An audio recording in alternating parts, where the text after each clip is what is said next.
Hi విఎస్ welcome to Anil tuition YouTube channel. ఎవరైతే నిన్న ప్రకటించినటువంటి యొక్క గ్రూప్ 2 ప్రిలిమ్స్లో క్వాలిఫై అయ్యారో వాళ్ళందరికీ కూడా మన ఛానల్ తరపున కంగ్రాచులేషన్స్. అదేవిధంగా మీరు ఎప్పుడైనా సరే ఒకటి గుర్తుపెట్టుకోండి, ప్రిలిమ్స్ కంప్లీట్ చేశారంటే కనుక మీకు ఒక అవకాశం అనేది లభించింది. సో మెయిన్స్కి ఎవరైతే ప్రిపేర్ అవుతున్నారో వాళ్ళందరికీ కూడా అంటే 4 లక్షల మందిలో కేవలం ఒక 92,000 మందికి మాత్రమే ఈ యొక్క మెయిన్స్ రాయడానికి అవకాశం అనేది లభించింది. సో ఆ అవకాశాన్ని కూడా ఎవరైతే క్వాలిఫై అయ్యారో వాళ్ళు అసలు వదులుకోవద్దు. ఎందుకంటే మనకి మరలా ఇటువంటి 1:100 ఛాన్స్ అనేది కానీ లేదా ఇన్ని పోస్టులతో మనకు నోటిఫికేషన్ అనేది ఉండదు. కాబట్టి ఖచ్చితంగా ప్రతి విద్యార్థి కూడా ఎవరైతే గ్రూప్ 2 ప్రిలిమ్స్ క్వాలిఫై అయ్యారో వాళ్ళందరూ కూడా ఖచ్చితంగా మీ యొక్క ప్రిపరేషన్ మీరు మొదలు పెట్టండి. అదేవిధంగా ఈ యొక్క గ్రూప్ 2 మెయిన్స్కి సంబంధించి మన ఛానల్లో ఆల్రెడీ పేపర్ 1కి సంబంధించి ఏపీ హిస్టరీ అదేవిధంగా ఇండియన్ పాలిటిక్స్ సంబంధించినటువంటి వీడియోస్ అనేవి సిలబస్లో ఏ విధంగా అయితే మెన్షన్ చేశారో అదేవిధంగా ప్రతి పాయింట్ కూడా నేను అనేక స్టాండర్డ్ బుక్స్ని సేకరించి మీ అందరికీ కూడా అర్థమయ్యే విధంగా సింపుల్గా నా యొక్క ఓన్ హ్యాండ్ రైటింగ్ ద్వారా నోట్స్ అనేది మీకు అందించడం జరుగుతుంది. సో నేను చేసే రిక్వెస్ట్ ఏంటంటే ఖచ్చితంగా ఈ వీడియో నచ్చితే కనుక ఖచ్చితంగా ఒక లైక్ చేయండి. అదేవిధంగా ఈ వీడియో అనేది ఖచ్చితంగా ఎవరైతే గ్రూప్ 2 సీరియస్గా ప్రిపేర్ అవుతున్నారో ఆస్పిరెంట్స్ ఉన్నారో వాళ్ళందరికీ కూడా ఖచ్చితంగా షేర్ చేయండి. ఇంకా మనం ఈ రోజు నుంచి మనం ఇండియన్ ఎకానమీ సిరీస్ అనేది స్టార్ట్ చేసుకోబోతున్నాం. సో దీనిలో ఏంటంటే మనకి ఫస్ట్ కాన్సెప్ట్ మనకి జాతీయ ఆదాయం. ఈ యొక్క జాతీయ ఆదాయం అంటే ఏంటి, దీని గురించి మనం పూర్తి సమాచారం మనం ఈ వీడియోలో చూద్దాం.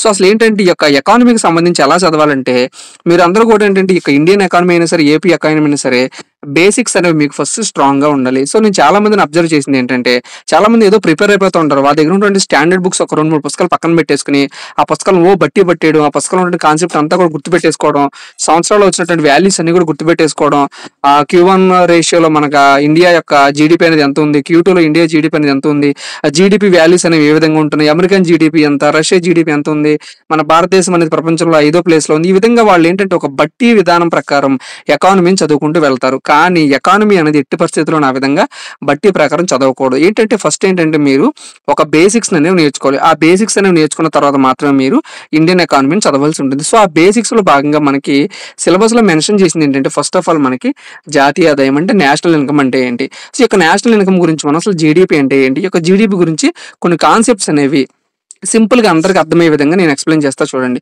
సో జాతీయ ఆదాయం అంటే ఏంటి, ఏం లేదు, సింపుల్గా ఫర్ ఎగ్జాంపుల్ ఇప్పుడు ఒక పర్సన్ ఉన్నాడు, ఆ పర్సన్ ఏదో కంపెనీలో జాబ్ చేస్తున్నాడు అనుకుందాం. సో అతనికి ఏమొస్తుంది, అప్పుడు ఒక శాలరీ అనేది వస్తుంది. ఏ అనే పర్సన్ ఒక కంపెనీలో జాబ్ చేస్తున్నాడు, అతనికి శాలరీ వస్తుంది. బి అనే పర్సన్ ఉన్నాడు, ఇతను ఇంకో కంపెనీలో వర్క్ చేస్తున్నాడు, అతను కూడా శాలరీ వస్తుంది. సో వీళ్ళిద్దరిలో ఎవరికి శాలరీ ఎక్కువ అని మనం అడిగినప్పుడు ఫర్ ఎగ్జాంపుల్ ఏ శాలరీ అనేది మనకి పర్ మంత్ వచ్చేసి 20,000 రూపీస్ అనుకుందాం, బి యొక్క శాలరీ అనేది 30,000 రూపాయలు అనుకుందాం.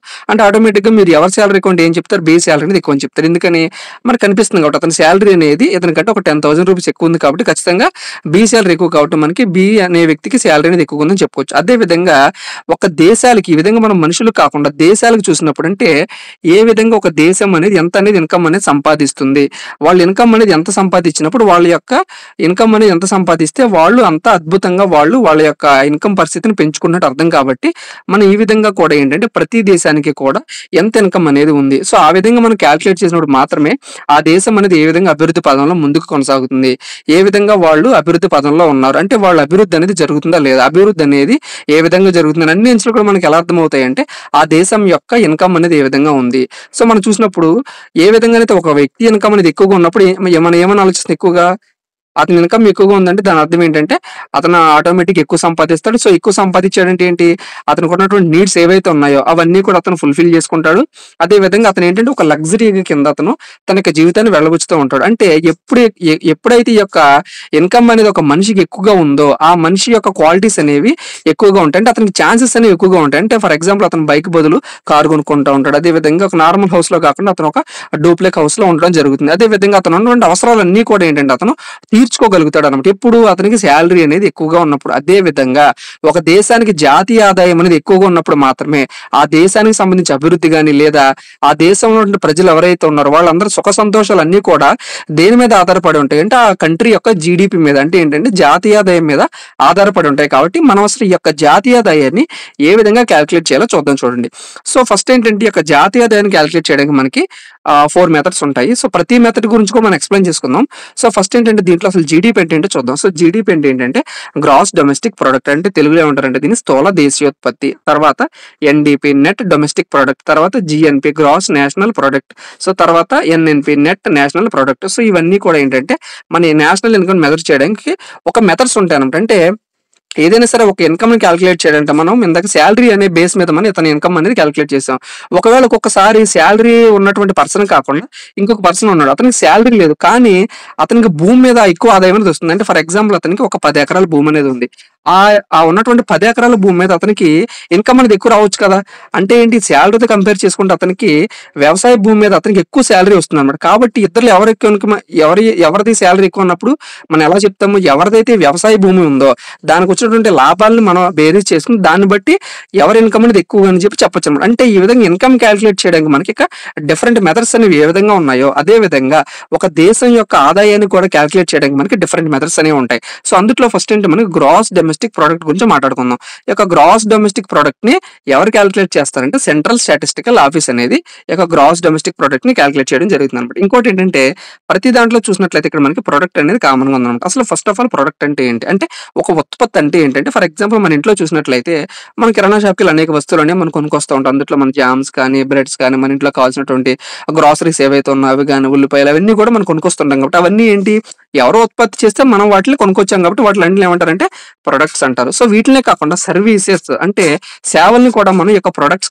అంటే ఒక దేశ ఆదాయాన్ని క్యాలిక్యులేట్ చేసేటప్పుడు ఉత్పత్తులతో పాటు ఈ యొక్క సేవలు ఏదైతే ఉన్నాయో సర్వీసెస్ అనేవి వాటిని కూడా పరిగణలోకి తీసుకోవాలంటే ఆ బ్యాంకింగ్ సర్వీసెస్ కానీ లేదా ఎల్ఐసి ఉంటుంది కదా, ఎల్ఐసి సంబంధించిన పాలసీస్, ఇన్సూరెన్స్ కంపెనీస్ ఉంటాయి. ఇన్సూరెన్స్ కంపెనీస్ అన్ని కూడా ఏంటంటే కొన్ని సేవల్ని ఆఫర్ చేస్తూ ఉంటాయి. అంటే మనకి ఇంత అమౌంట్ అనేది కట్టినప్పుడు వాళ్ళు మనకు ఒక పాలసీని ఇవ్వడం జరుగుతుంది. సో ఆ పాలసీని ఏమంటాం మనం సింపుల్ గా ఏంటంటే సేవ, దాన్ని ఏమంటారంటే సర్వీసెస్ అంటారు ఇంగ్లీష్ లో. సో ఈ విధంగా ప్రొడక్ట్ అంటే ఏంటంటే ఉత్పత్తులు లేదా సేవలు రెండింటిని కలిపి మనం లెక్కలోకి తీసుకున్నప్పుడు మనం ఆ దేశం యొక్క జాతీయ ఆదాయాన్ని మనం కన్సిడర్ చేయొచ్చు అనమాట. అదే విధంగా ఇంకోటి ఏంటంటే వీటితో పాటు అంటే కొన్ని సాఫ్ట్వేర్ ప్రొడక్ట్స్ ఉంటాయి. ఆ సాఫ్ట్వేర్ ప్రొడక్ట్స్ కూడా మనం ఈ యొక్క జాతీయ ఆదాయం క్యాలిక్యులేషన్ లోకి మనం తీసుకోవాలంటే అంటే ఫినాకిల్ ప్రొడక్ట్స్ అంటే ఇప్పుడు ఇండియన్ పోస్టల్ డిపార్ట్మెంట్ వాళ్ళు ఉన్నారు, అదే స్టేట్ బ్యాంక్ ఆఫ్ ఇండియా ఉంది. వాళ్ళు ఏం చేస్తారంటే మనం బ్యాంక్ వెళ్ళినప్పుడు ఒక సర్వీస్ అంటే ఒక సర్వర్ లో వాళ్ళు మన యొక్క ట్రాన్సాక్షన్స్ అనేవి చేస్తూ ఉంటారు కదా. ఆ సర్వర్ని ఆ సర్వర్ని వాళ్ళు ఆ సాఫ్ట్వేర్ ని ఏ కంపెనీ వాళ్ళు ఇస్తారు? ఏదో టీసీఎస్ కంపెనీ లేదా విప్రో కంపెనీ వాళ్ళు ఏంటంటే ఒక సర్వీసెస్ అనేది ఆ బ్యాంక్ వాళ్ళకి ప్రొవైడ్ చేయడం జరుగుతుంది. కాబట్టి ఆ సాఫ్ట్వేర్ ని కూడా మనం ఏ విధంగా కన్సిడర్ చేయొచ్చు అంటే ఒక ప్రొడక్ట్ కింద కన్సిడర్ చేయాలి. ఎందుకంటే ఆ ప్రొడక్ట్ ఇచ్చినందుకు వాళ్ళు అంటే ఆ సాఫ్ట్వేర్ ఇచ్చినందుకు వాళ్ళు ఆ కంపెనీ వాళ్ళు ఎంతో కొంత అమౌంట్ అనేది బ్యాంక్ వాళ్ళ నుంచి ఛార్జ్ చేస్తారు కాబట్టి సో దాన్ని కూడా మనం ఈ యొక్క ప్రొడక్ట్ లోకి కన్సిడర్ చేయాల్సి ఉంటుంది అనమాట. సో ఈ విధంగా ప్రొడక్ట్స్ అదే విధంగా సర్వీసెస్ గురించి మీకు అర్థమైంది అనుకుంటున్నాను. ఇంకోటి ఏంటంటే ఇక గ్రాస్ డొమెస్టిక్ ప్రొడక్ట్ అంటే ఏంటంటే గ్రాస్ అంటే ఏంటంటే టోటల్ గా మనకి ఒక దేశంలోని భూభాగంలో మాత్రమే అంటే ఏంటంటే ఇప్పుడు మన దేశంలో ఉన్నటువంటి భూభాగంలో మాత్రమే ఏవైతే ప్రొడ్యూస్ అయ్యాయో వాటిని ఏమంటారంటే మనం గ్రాస్ డొమెస్టిక్ లోకి కన్సిడర్ చేస్తాం. అంటే ఇక్కడ ఫర్ ఎగ్జాంపుల్ మన భారతదేశం ఉంది. మన భారతదేశంలో మీరు ఒక కంపెనీ స్టార్ట్ చేశారు. ఫారిన్ నుంచి ఒక అతను వచ్చాడు, మీ ఫ్రెండ్ అనుకున్నాం. అతను బాగా సెటిల్ అయిపోయి ఫారిన్కి వెళ్ళాడు. సో ఫారిన్ నుంచి వచ్చి మన దేశం మీద ఉన్న ప్రేమతో అతను ఏంటంటే బి అనే కంపెనీ స్టార్ట్ చేశాడు. సో కంపెనీ స్టార్ట్ చేసి ఈ యొక్క ఏ అనే పర్సన్ మీరు, బి అనే అతను ఎవరు ఫారినర్. ఈ ఫారినర్ వచ్చి మన ఇండియాలో ఒక కంపెనీ స్టార్ట్ చేసి మన ఇండియాలో రన్ చేస్తారు. అంటే మన భారతదేశ భూభాగంలో జరిగేటువంటి ప్రాంతం ఏదైతే ఉందో ఈ ప్రాంతంలో జరిగినటువంటి వస్తు సేవలు ఏదైతే ప్రొడ్యూస్ అయ్యాయో ఆ ప్రొడ్యూస్ మొత్తాన్ని కూడా కన్సిడరేషన్ లోకి తీసుకుంటే దాన్ని ఏమంటారంటే గ్రాస్ డొమెస్టిక్ ప్రొడక్ట్ అంటారు అనమాట. సో అవన్నీ కూడా ఏంటంటే ఈ యొక్క జీడిపి పరిధిలోకి వస్తాయి అనమాట. వాళ్ళు ఫారిన్ అయినా సరే వేరే దేశం వాళ్ళు ఎవరైనా సరే మన భారతదేశ భూభాగ ప్రాంతంలోకి వచ్చి వాళ్ళ యొక్క ఉత్పత్తులు ప్రొడ్యూస్ చేస్తున్నారు కాబట్టి వాళ్ళు ఏమని చెప్పొచ్చు మనం గ్రాస్ డొమెస్టిక్ ప్రొడక్ట్ పరిధిలోకి వాళ్ళు వస్తారని చెప్పొచ్చు అనమాట. ఇంకోటి ఏంటంటే ఈ యొక్క గ్రాస్ డొమెస్టిక్ ప్రొడక్ట్లకి ఏమేమి వస్తాయి అంటే మార్కెట్ లోకి అమ్మినవి మాత్రమే వస్తాయి. అంటే ఇప్పుడు ఫర్ ఎగ్జాంపుల్ మీరు ఒక సంతూర్ కంపెనీ మీదే అనుకుందాం. ఆ సంతూర్ కంపెనీని మీరు ప్రొడ్యూస్ చేస్తున్నారు అంటే సంతూర్ సోప్స్ అనేవి మీరు ప్రొడ్యూస్ చేస్తున్నారు. ఫర్ ఎగ్జాంపుల్ మీరు ఈ రోజు ఒక 100 సంతూర్ సోపులు అనేవి మీరు ప్రొడ్యూస్ చేశారు అనుకుందాం. ఈ 100 సంతూర్ సోపుల నుంచి ఒక 50 మీరు మార్కెట్లోకి రిలీజ్ చేశారు. మిగిలినటువంటి 50 సోపులు ఏం చేశారంటే మీరు ఒక 10 సోపులు అనేవి మీ ఇంటికి పట్టుకెళ్ళిపోయారు. అంటే మీ ఇంట్లో ఉన్నటువంటి వాళ్ళు వాడుకోవడానికి పట్టుకెళ్ళిపోయారు. మిగిలినటువంటి 40 ఏవైతే ఉన్నాయో ఇవన్నీ ఏంటంటే గోడౌన్లో ఉంచేశారు. అంటే నెక్స్ట్ ఎప్పుడైనా సరే మళ్ళీ రిలీజ్ చేద్దని చెప్పి గోడౌన్లో ఉంచేశారు. అంటే ఈ యొక్క జీడిపి పరిధిలోకి ఇప్పుడు ఏ వస్తాయండి, ఏ వస్తువులు వస్తాయి? ఇక్కడ ఏదైతే మీరు మార్కెట్ లో రిలీజ్ చేసినటువంటి 50 ప్రొడక్ట్స్ ఉన్నాయో ఆ ప్రొడక్ట్స్ మాత్రమే జీడిపి పరిధిలోకి వస్తాయి. అంటే మీరు దాచిపెట్టుకున్నావు కానీ లేదా పర్సనల్ కన్సెప్ట్స్ లోకి మీరు ఏదైతే వాడుకున్నారో అవన్నీ కూడా ఏంటంటే జీడిపి లెక్కలోకి రావు అనమాట. ఇది కూడా ఆస్పిరెంట్స్ అందరూ కూడా ఒకసారి గుర్తుపెట్టుకోండి. ఇంకోటి ఏంటంటే ముడి సరుకుని జీడిపి పరిధిలోకి తీసుకోరు. సో ముడి సరుకు అంటే ఏంటంటే మధ్యంతర వస్తువులు ఏవైతే ఉన్నాయో అంటే ఒక ఫైనల్ గుడ్ ని ప్రొడ్యూస్ చేయడానికి. అంటే మీకు సింపుల్ గా అర్థం అవ్వాలంటే ఫర్ ఎగ్జాంపుల్ మీరు ఒక చైర్ కొనాలని చెప్పి మార్కెట్కి వెళ్ళారు అనుకుందాం. సో ఈ చైర్ అనేది ఒక ప్లాస్టిక్ చైర్ కానీ లేదా ఒక చెక్క చైర్ వుడెన్కి సంబంధించిన చైర్ అనుకుందాం. సో దీన్ని ఏంటంటే ఇప్పుడు ఫర్ ఎగ్జాంపుల్ ఏ అని ఒక వ్యక్తి ఏం చేశాడంటే ఈ యొక్క ప్లాస్టిక్ సంబంధించి లేదా ముడి సరుకుని అనేది అతను కొనుక్కున్నాడు. సో కొనుక్కున్న అతను ఏం చేశాడంటే దాన్ని ఆ ముడి సరుకును కొని ఎవరైతే ఈ యొక్క ప్లాస్టిక్ మ్యానుఫ్యాక్చరింగ్ కంపెనీ ఉందో, చైర్లు ఫర్ ఎగ్జాంపుల్ నీలకమల్ అని చెప్పి ఒక మనకి కంపెనీ ఉంది కదా! కుర్చీలు తయారు చేసే కంపెనీ. ఆ కంపెనీ వాళ్ళకి ఒక ముడి సరుకుని ఎవరు అమ్ముతారు? ఈ యొక్క ఏ అనే పర్సన్, ఈ యొక్క బి అనే పర్సన్‌కి లేదా బి అనే కంపెనీకి అమ్ముతాడు. సో, ఇతనేం చేస్తాడు? ఈ ముడి సరుకును కొనుక్కొని అతను ఏం చేస్తాడంటే ఒక చైర్ కింద మారుస్తాడు దాన్ని. అంటే తను కొనుక్కున్నటువంటి ఒక ప్లాస్టిక్‌ని గాని లేదా చెక్కని గాని అతను ఉపయోగించి ఏం చేస్తాడంటే ఒక చైర్ అనేది అతను ప్రొడ్యూస్ చేసాడన్నమాట. అంటే ఒక కుర్చీ గాని, లేదా ఒక సోఫా గాని, లేదా ఒక మంచం ఏదైనా సరే ఒక అతను ప్రొడ్యూస్ చేసాడనుకుందాం. సో, ఇప్పుడేంటి మీరు దీన్ని కొనడానికి మీరు మార్కెట్‌కి వెళ్లారు. సో, అక్కడ మీరు ఎంత పే చేశారంటే ఫర్ ఎగ్జాంపుల్ ఒక రూ. 10 మీరు పే చేశారనుకుందాం. అంటే ఈ రూ. 10 పే చేసినప్పుడు ఈ రూ. 10లో ఏమేమి అతను కలుపుతాడంటే ఇతను ముడిసరుకు ఎంత కొన్నాడు? ఒక రూ. 5 కొన్నాడు. ఈ ముడిసరుకు రూ. 5 కొన్నాడు కాబట్టి దీని వాల్యూ అదే విధంగా ఇతను దీన్ని ప్రొడ్యూస్ చేసినందుకు అంటే దీన్ని ఇతను తయారు చేసినందుకు అతను కూడా ఎంతో కొంత ప్రాఫిట్ రావాలి కదా! అదే విధంగా అతను ఒక షాప్ పెట్టుకున్నాడు కాబట్టి అతను కూడా ఒక రెంట్ రావాలి కదా! సో, మొత్తం కలిపి ఏం చేసాడంటే అతను కూడా ఒక రూ. 5 అనేవి ఎక్సెస్‌గా కలుపుకున్నాడనమాట. అంటే టోటల్‌గా మీరు ఇచ్చినటువంటి యొక్క రూ. 10లో ఇక్కడ ఏదైతే మధ్యంతర వస్తుందో సో, దీని ధరను కూడా ఇతను ఇంక్లూడ్ చేశాడు కాబట్టి ఈ యొక్క మధ్యంతర వస్తువు ఏదైతే ఉందో దాని ధరను మనం జీడీపీ క్యాలిక్యులేట్ చేసుకోవడానికి మనం మధ్యంతర ధర ఏదైతే ఉందో దాన్ని మనం పరిధిలోకి తీసుకోమన్నమాట. ఫైనల్‌గా ఏదైతే ప్రొడ్యూస్ అయిందో సో, దాన్ని మాత్రమే మనం జీడీపీ పరిధిలోకి తీసుకుంటాం అనమాట. సో, మీకు సింపుల్‌గా అర్థమైంది అనుకుంటున్నాను. ఇంకోటేంటంటే సో, జీడీపీ క్యాలిక్యులేషన్స్‌లోకి ఫర్ ఎగ్జాంపుల్ మనం ఓఎల్ఎక్స్‌లో ఒక మీ దగ్గర ఉన్నటువంటి ఫోన్ గాని, ల్యాప్‌టాప్ గాని ఏంటంటే మీరు అమ్మకానికి పెట్టారు ఓఎల్ఎక్స్‌లో. సో, దాన్ని జీడీపీ పరిధిలోకి తీసుకుంటారంటే జీడీపీ పరిధిలోకి తీసుకోరు. ఎందుకంటే అక్కడ ఎటువంటి వస్తువు అనేది ప్రొడ్యూస్ అవ్వలేదు. అంటే మీరు తయారు చేయలేదు కదా! అది. ఎప్పుడో తయారు చేసిందని మీరు కొనుక్కున్నారు. ఒక 2, 3 ఇయర్స్ వాడేసారు. అంటే సెకండ్ హ్యాండ్ గూడ్స్ అయిపోయినాయి. ఆ సెకండ్ హ్యాండ్ గూడ్స్‌ని మీరు ఓఎల్ఎక్స్ కంపెనీలో మీరు ఏం చేశారంటే వేరే వ్యక్తికి కానీ ఆర్డర్ పెట్టి మీరు అమ్మేసారన్నమాట. సో, అది జీడీపీ పరిధిలోకి రాదు. ఎందుకంటే అవి ఆల్రెడీ అంతకుముందు ఎప్పుడైతే మీరు కొన్నారో అప్పుడు జీడీపీ క్యాలిక్యులేషన్‌లో ఆల్రెడీ క్యాలిక్యులేట్ చేసేసి ఉంటారు కాబట్టి సో, దాన్ని అగైన్ జీడీపీలోకి తీసుకురారన్నమాట. అదే విధంగా పాతిళ్ళు కొంతమంది బ్రోకర్స్ ఏం చేస్తారంటే పాతిళ్ళు అనేవి అమ్ముతా ఉంటారు. అంటే ఓన్ హౌసెస్ ఏవైతే ఉన్నాయో ఆ ఓన్ హౌసెస్‌ని ఏంటంటే సెకండ్ హ్యాండ్ ఇల్లు ఏదో పాడైపోయిన ఇళ్లలు ఉన్నాయో ఆ ఇళ్ళన్నిటిని ఏంటంటే కొంతమంది ఏజెంట్స్ అనేవి వేరే వాళ్ళకి అమ్ముతా ఉంటారు. సో, అలా అమ్మినప్పుడు కూడా ఏంటంటే దాని వాల్యూ ఏదైతే ఉందో అంటే ఫర్ ఎగ్జాంపుల్ ఒక సెకండ్ హ్యాండ్ హౌస్‌ని ఒక 20,00,000 30,00,000 అమ్మారనుకుందాం. సో, దాని యొక్క వాల్యూ అనేది జీడీపీలోకి యాడ్ అవ్వదు. కానీ అతను అమ్మినప్పుడు అతను ఎంతో కొంత ఏజెంట్ అనేవాడు కమిషన్ తీసుకుంటాడు కదా! ఆ కమిషన్ అనేది జీడీపీలోకి యాడ్ అవుతుంది. ఎందుకని? ఆ కమిషన్ అనేది ప్రస్తుతానికి సంబంధించిన సంవత్సరానికి అతను కమిషన్ తీసుకున్నాడు కాబట్టి దీనికి సంబంధించిన వాల్యూ అనేది జీడీపీలోకి యాడ్ అవుతుంది. కానీ ఏదైతే ఒక పాత ఇల్లు అమ్మాడో దానికి వచ్చినటువంటి డబ్బులు ఏవైతే ఉన్నాయో అవి జీడీపీలోకి యాడ్ అవ్వనమాట. సో, ఈ విధంగా జీడీపీకి సంబంధించిన కాన్సెప్ట్స్ అనేవి మీరు బిల్డ్ చేసుకోవాల్సి ఉంటుంది. ఇంకోటేంటంటే షాప్‌లో మీరు ఒక ల్యాప్‌టాప్ కొన్నారు.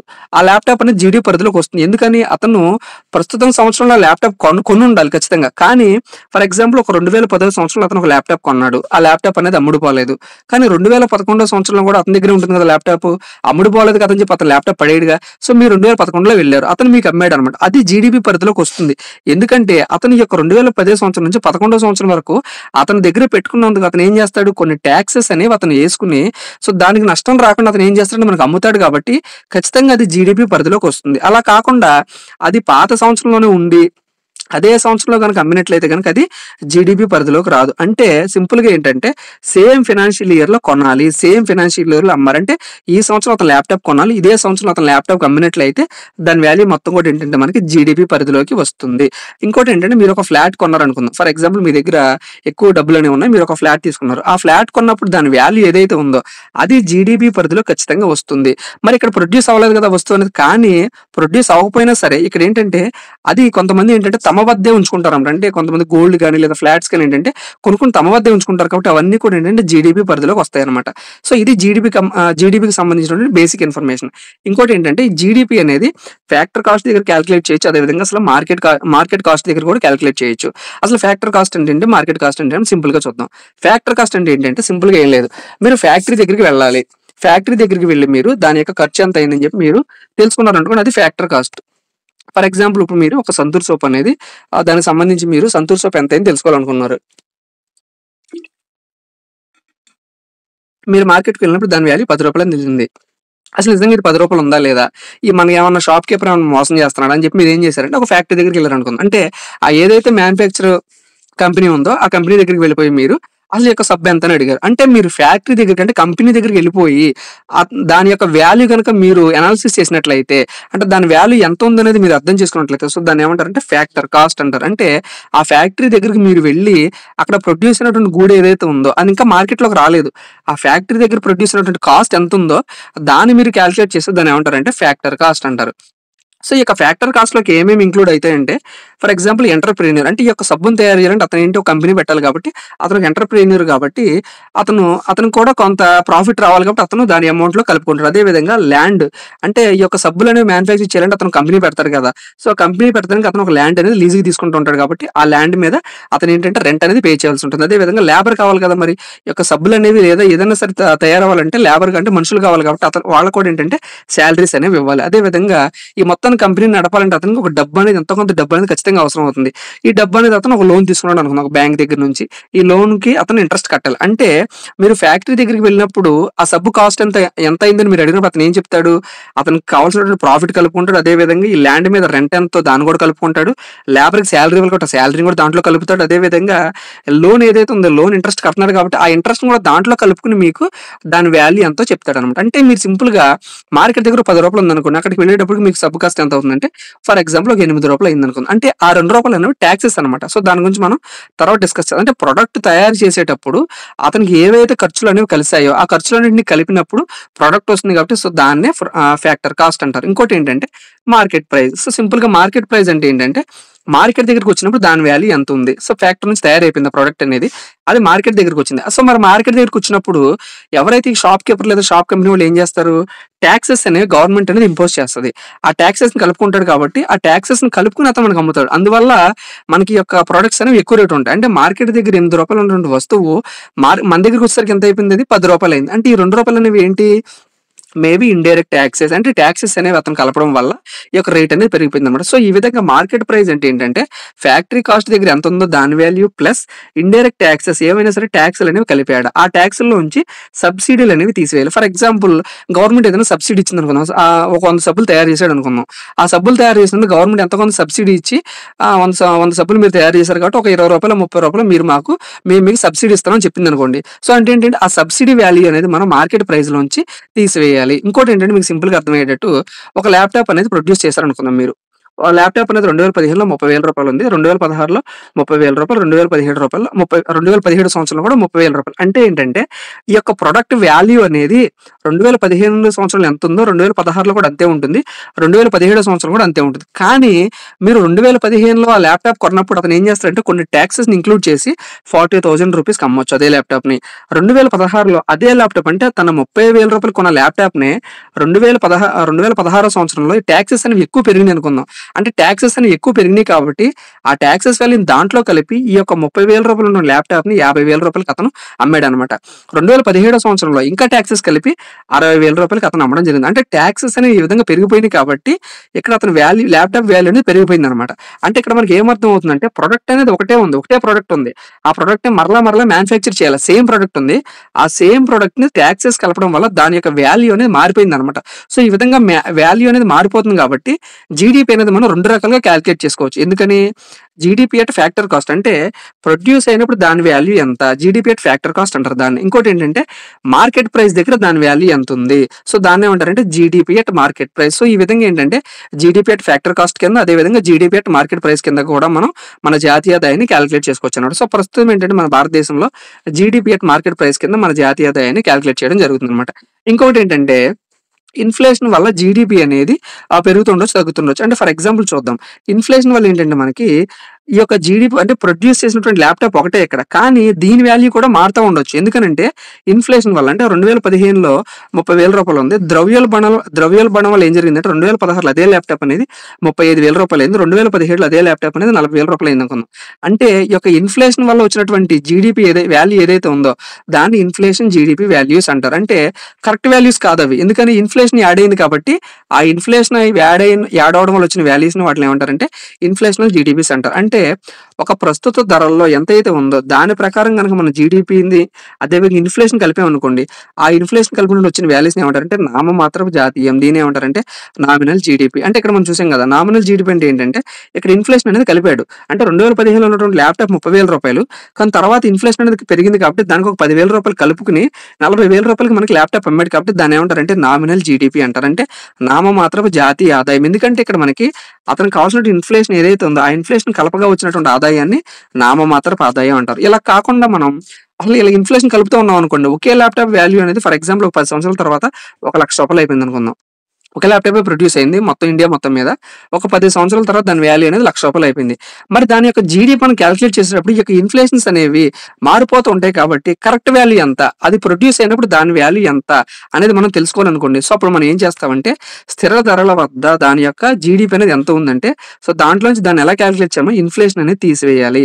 ఆ ఇన్‌ఫ్లేషన్ తీసేసినప్పుడు మనకి రియల్ జీడీపీ అంటే ప్రస్తుతం 2015 సంవత్సరంలో ఎప్పుడైతే ఆ ల్యాప్‌టాప్ ప్రొడ్యూస్ అయిందో అప్పుడు దాని వాల్యూ ఎంత ఉందో మనం తెలుసుకోవాలనుకున్నప్పుడు వాస్తవ జాతీయ ఆదాయం అనేది అప్పుడు వస్తుందన్నమాట. సో, దాన్ని ఎలా కాలిక్యులేట్ చేయొచ్చంటే మనం ప్రస్తుతం ఉన్నటువంటి జీడీపీలో నుంచి ఈ యొక్క ఇన్‌ఫ్లేషన్ అనేది ఏదైతే ఉందో ఈ ఇన్‌ఫ్లేషన్ తీసివేసినప్పుడు మనకి స్థిర ధరలలో జాతీయ ఆదాయం వస్తుంది. సో, దీన్ని ఏమంటారంటే రియల్ జీడీపీ అంటారు. సో, అంతకుముందు ఏం చూసాం మనం ఇన్‌ఫ్లేషన్ కలిపినప్పుడు వచ్చినటువంటి ఆదాయాన్ని ఏమంటారంటే మనం నామమాత్రపు జాతీయ ఆదాయం అంటారు. ఎందుకంటే మనం అక్కడ ఇన్‌ఫ్లేషన్ అనేది కలిసిపోయింది. అలా కాకుండా ఆ ఒరిజినల్ ప్రొడక్ట్ యొక్క వాల్యూ అనేది స్టార్టింగ్ ప్రొడ్యూస్ చేసినప్పుడు దాని వాల్యూ ఎంత ఉంది అని చూసినప్పుడు మనం స్థిర ధరలలో జాతీయ ఆదాయం అంటారు. సో, దాన్నే వాస్తవ జాతీయ ఆదాయం అంటారన్నమాట.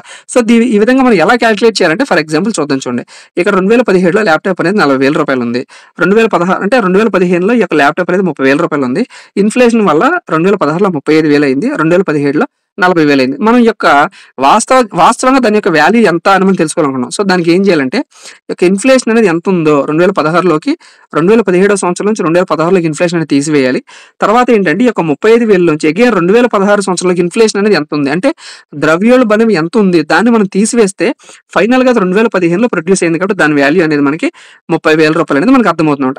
అదే విధంగా ఎన్ని సంవత్సరాలు ఎలాగ మనం తీసుకుంటూ వెళ్ళాలి? ఫర్ ఎగ్జాంపుల్ 2025లో ఆ యొక్క ల్యాప్‌టాప్ వాల్యూ అనేది రూ. 1,00,000 అనుకుందాం. సో, దాని నుంచి మనం 2021 నుంచి 2020, 2019, 2018, 2017 ఇలా తీసుకుంటూ వెళ్ళాలన్నమాట. అంటే ఎంతవరకు తీసుకుంటూ వెళ్ళాలంటే ఒక బేస్ ఇయర్ అనేది డిజైన్ చేయడం జరిగిందనమాట. అంటే ఒక బేస్ ఇయర్‌ని ఆధారంగా చేసుకొని దాని యొక్క వాల్యూ అనేది డిసైడ్ చేయడం జరుగుతుందనమాట. సో, దాన్ని ఏమంటారంటే బేస్ ఇయర్ అంటారు. ఈ యొక్క బేస్ ఇయర్ వరకు కూడా దాని యొక్క వాల్యూస్‌ని తగ్గించుకుంటూ వెళ్ళినప్పుడు వచ్చే వాల్యూ ఏదైతే ఉందో ఆ బేస్ వాల్యూ ఆధారంగానే మనం దాని యొక్క వాల్యూ అనేది ప్రస్తుత ధరల నుంచి మనం స్థిర ధరల్లోకి దాన్ని మార్చుకోవచ్చనమాట. అంటే ప్రెజెంట్ ల్యాప్‌టాప్ అనేది రూ. 1,00,000 ఉంది. స్థిర ధరల్లో అంటే దాన్ని ప్రొడ్యూస్ చేసినప్పుడు దాని వాల్యూ ఎంతుంది అనేది మనకి ఎలా తెలుస్తుందంటే బేస్ ఇయర్ ఆధారంగా మనం ఆ బేస్ ఇయర్ ఆధారంగా కాలిక్యులేట్ చేసుకొని మనం దాని యొక్క వాల్యూ అనేది మనం తెలుసుకోవచ్చనమాట. సో, దీన్ని మనం ఎలా తెలుసుకోవచ్చంటే జీడీపీ డిఫ్లేటర్ అని ఉంటుందనమాట. సో, ఈ యొక్క జీడీపీ డిఫ్లేటర్ ద్వారా అంటే దాని యొక్క వాల్యూ అనేది మనం ఎంత తగ్గించాలనేది ఈ యొక్క జీడీపీ డిఫ్లేటర్ ద్వారా మనం తెలుసుకోవచ్చు. For example GDP deflator value ఒక రూ. 20 అనుకుందాం. అంటే 20 అనుకుందాం.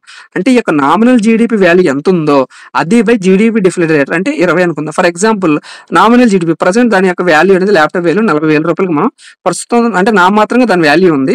ఈ యొక్క జీడీపీ డిఫ్లేటర్ అనేది 20 ఉందనుకుందాం. సో, దీంతో డివైడ్ చేసినప్పుడు రూ. 2,000 వచ్చింది. అంటే స్థిర ధరలలో ఈ యొక్క ల్యాప్‌టాప్ అనేది అంతకుముందు ఎంత ప్రొడ్యూస్ అయిందంటే రూ. 2,000 ప్రొడ్యూస్ అయింది.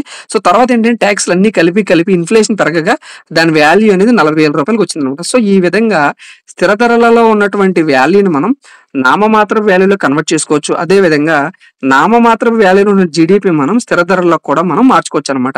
సో, దీనికి సంబంధించి ఫార్ములా ఏంటంటే real GDP equal to nominal GDP by GDP deflator. So, ఈ విధంగా ఈ ఫార్ములాని మీరు ఖచ్చితంగా గుర్తుపెట్టుకోవాల్సి ఉంటుంది. సో, మరి డిఫ్లేటర్ అంటే ఏంటంటే nominal GDP by real GDP. అంటే ఏదైతే నామమాత్రపు ఆదాయము బై స్థిరాదాయం గనక మనం డివైడ్ చేసి చూసినప్పుడు మనకి ఏమొస్తుందంటే డిఫ్లేటర్ వాల్యూ అనేది ఎంత ఉంది అని చెప్పి మనకు వస్తుందన్నమాట. అంటే ఈ విధంగా మనకి జీడీపీ అనేది రియల్ జీడీపీ కింద క్యాలిక్యులేట్ చేయొచ్చు. అదే విధంగా నామినల్ జీడీపీ కింద కూడా మనం క్యాలిక్యులేట్ చేయొచ్చు అనమాట. ఇంకోటి ఏంటంటే ఈ యొక్క జీడీపీని రియల్ జీడీపీని అగైన్ మళ్ళీ ఫ్యాక్టరీ కాస్ట్ దగ్గర అంటే ఫ్యాక్టరీ దగ్గర దాని యొక్క వాల్యూస్ అనేది ఎంత పడింది, అదే విధంగా మార్కెట్ దగ్గర దాని వాల్యూ అనేది ఎంత పడింది అని చెప్పి 2 విధాల కింద అదే విధంగా ఈ యొక్క నామినల్ జీడీపీని కూడా మనం ఫ్యాక్టరీ దగ్గర దాని వాల్యూ అనేది ఎంత ఉంది, మార్కెట్ ప్రైస్ దగ్గర దాని వాల్యూ అనేది దాని జీడీపీ అనేది ఎంత ఉంది. ఈ విధంగా మనం 4 టైప్స్ ద్వారా ఇక జీడీపీ అనేది మనం క్యాలిక్యులేట్ చేసుకోవచ్చు అనమాట. అదేవిధంగా బేస్ ఇయర్ అనేది కూడా ప్రతి సంవత్సరం బేస్ ఇయర్ అనేది ప్రస్తుతం మన ఇండియాలో 2011-12 సంవత్సరాన్ని బేస్ ఇయర్ కింద తీసుకోవడం జరిగింది. ఈ యొక్క బేస్ ఇయర్ ఆధారంగా ఈ యొక్క నామినల్ జీడీపీని రియల్ జీడీపీలో కన్వర్ట్ చేసుకోవడం జరుగుతుంది అనమాట. ఇది ఈ యొక్క జీడీపీకి సంబంధించినటువంటి బేసిక్ ఇన్ఫర్మేషన్ అనమాట. సో, ఇది జీడీపీకి సంబంధించినటువంటి బేసిక్ కాన్సెప్ట్ అనమాట. సో, నెక్స్ట్ వీడియోస్లో మనం అసలు జీడీపీకి సంబంధించి ఎన్ఎన్పి అంటే ఏంటి, అదేవిధంగా జీడీపీని ఏ విధంగా క్యాలిక్యులేట్ చేసుకోవచ్చు, net factor income from abroad NFIA అంటే ఏంటి, దీనికి సంబంధించిన సమాచారం అనేది మనం నెక్స్ట్ వీడియోలో డిస్కస్ చేద్దాం. సో, ఈ వీడియో మీకు నచ్చినట్లయితే ఖచ్చితంగా షేర్ చేయండి. మీకు ఎటువంటి డౌట్ ఉన్నా సరే అర్థం కాకపోయినా సరే కింద కామెంట్ సెక్షన్లో ఖచ్చితంగా కామెంట్ చేయండి. Thank you.